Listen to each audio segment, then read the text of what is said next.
नमस्कार दोस्तों, टेक्नोलॉजी देव में आपका स्वागत है। आशा करता हूं आप लोग अच्छे और स्वस्थ होंगे। आज हम बताने वाले हैं एनपीसीआई अब बंद करने लगा आईडी क्यों।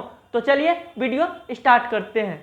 एपीएस करते हैं तो सबसे पहले आपको कस्टमर का, जब भी एपीएस करते हैं फाइनेंशियल सर्विस में जाकर के एपीएस पर क्लिक करते हैं तो जिस कस्टमर का आप एपीएस कर रहे हैं उस कस्टमर का नाम, पूरे नाम डालना बहुत जरूरी होता है। कई सारे कस्टमर क्या करते हैं, नाम वाम नहीं डालते हैं। इसके लिए बहुत सारे आजकल एनपीसीआई के तहत ये सब कुछ डिलीट हो रहा है, अनब्लॉक हो रहा है, ब्लॉक हो रहा है। इसलिए जिस भी कस्टमर का एपीएस कर रहे हैं आप, इससे आप नाम प्रॉपर वे में डालें। उसके बाद मोबाइल नंबर भी आता है उसका, जिस कस्टमर का हम एपीएस करते हैं उस कस्टमर का एपीएस करने से उसमें मोबाइल नंबर जरूर डालें, क्योंकि मोबाइल नंबर डालने से जो भी एपीएस करते हैं इसका हिस्ट्री दिख जाता है, जो भी ट्रांजैक्शन फेल्ड हुआ, सक्सेस हुआ, इस तरीके से। उसके बाद आप जब भी एपीएस करते हैं तो हमेशा डायरी मेंटेनेंस के साथ काम करेंगे। डायरी मेंटेनेंस करेंगे, कितना बैलेंस बचा हुआ है, कितना पैसा निकालेंगे, और इसका अंगूठा या सिग्नेचर जरूर करवाएं। अगर आप लोग को प्रॉपर वे में कोई भी बैंक में, किसी भी बैंक में एपीएस करना है तो आपको इन चीज़ों सबको फॉलो करना होगा, तभी आपको पैसा निकलेगा। कई सारे जगह, जैसे कई सारे डिस्ट्रिक्ट में, कई सारे पिन कोड में एपीएस आईडी ब्लॉक होने लगे हैं एनपीसीआई के तहत, क्योंकि ये लोग फ्रॉड करने के चक्कर में लगे रहते हैं, इसलिए एनपीसीआई के तहत ब्लॉक हो जाते हैं। कई सारे एरिया है जिसमें सीधे आईडी ब्लॉक करते हैं, क्योंकि वो लोग डायरी मेंटेनेंस नहीं करते हैं और पैसे निकालते हैं उसका मेंटेनेंस नहीं करते। जब भी आप एपीएस का बिजनेस करेंगे तो सबसे पहले आपको डायरी मेंटेनेंस होना जरूरी है। अगर डायरी मेंटेनेंस करेंगे तो ही आप एपीएस बिजनेस अच्छे तरीके से चला पाएंगे। उसके बाद जिस कस्टमर का आप पैसा निकालेंगे उस कस्टमर का नाम डालना जरूरी है। उसके बाद जिस कस्टमर का आपने एपीएस करेंगे उस कस्टमर का मोबाइल नंबर डालना जरूरी होता है। कई सारे सीएसपी संचालक, कई सारे रिटेलर, कई सारे डिस्ट्रीब्यूटर, कई सारे मास्टर डिस्ट्रीब्यूटर इन चीज़ों को फॉलो नहीं करते हैं, इसलिए किसी भी बैंक का पैसा नहीं निकलता है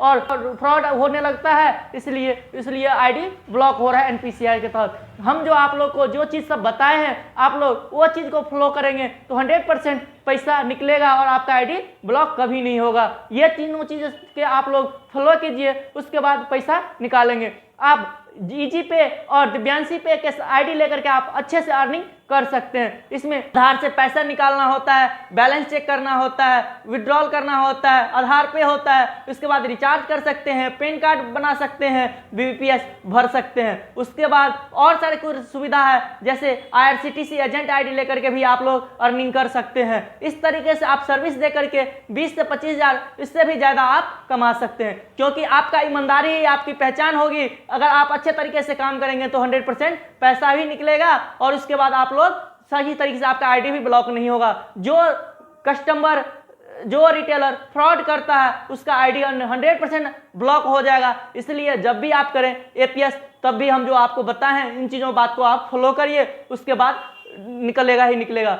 कई सारे retailer, distributor, master distributor, CSP संचालक बोलते हैं पैसा नहीं निकलता है बैंक ऑफ बड़ौदा के, क्योंकि खुद ही अनलीगल तरीके से काम करते हैं, इसलिए बैंक ऑफ बड़ौदा का पैसा नहीं निकलता है। हमने जहां तक देखा, आपको बैंक ऑफ बड़ौदा का पैसा निकालना है तो रॉन्ग फिगर में ट्रांजैक्शन करना होगा। उसके बाद आपको रॉन्ग फिगर में ट्रांजैक्शन करके आप किसी कस्टमर का 200-400 अकाउंट में रहता है वो भी खाली कर देता है। ऐसा नहीं करना चाहिए। कस्टमर के अकाउंट में कुछ ना कुछ पहले से पैसा रहना चाहिए, जीरो का जीरो नहीं करना चाहिए। इसलिए बैंक ऑफ बड़ौदा में जाकर के आप अगर बैंक से पैसा निकालने जाते हैं तो 1000 रुपये से कम रहता है, तो कस्टमर को बैंक ऑफ बड़ौदा वाले बैंक ने पैसा नहीं निकालता है। जितने भी सीएसपी संचालक है, रिटेलर है, डिस्ट्रीब्यूटर है, सुपर डिस्ट्रीब्यूटर जाकर के वो पैसे निकलवा लेता है। इसलिए सस्पेक्टेड फ्रॉड, कोई इंक लिंक आते रहता है, उस तरीके से ये प्रॉब्लम आते रहते हैं। इस तरीके से आप लोग को सॉल्यूशन करना है तो आप हमेशा रॉन्ग फिगर में पैसा निकालें, कम से कम इसके अकाउंट में पैसा कुछ रहने दें, 300-400-500 का ट्रांजैक्शन ना करें। इसलिए बैंक ऑफ बड़ौदा का पैसा सस्पेक्टेड फ्रॉड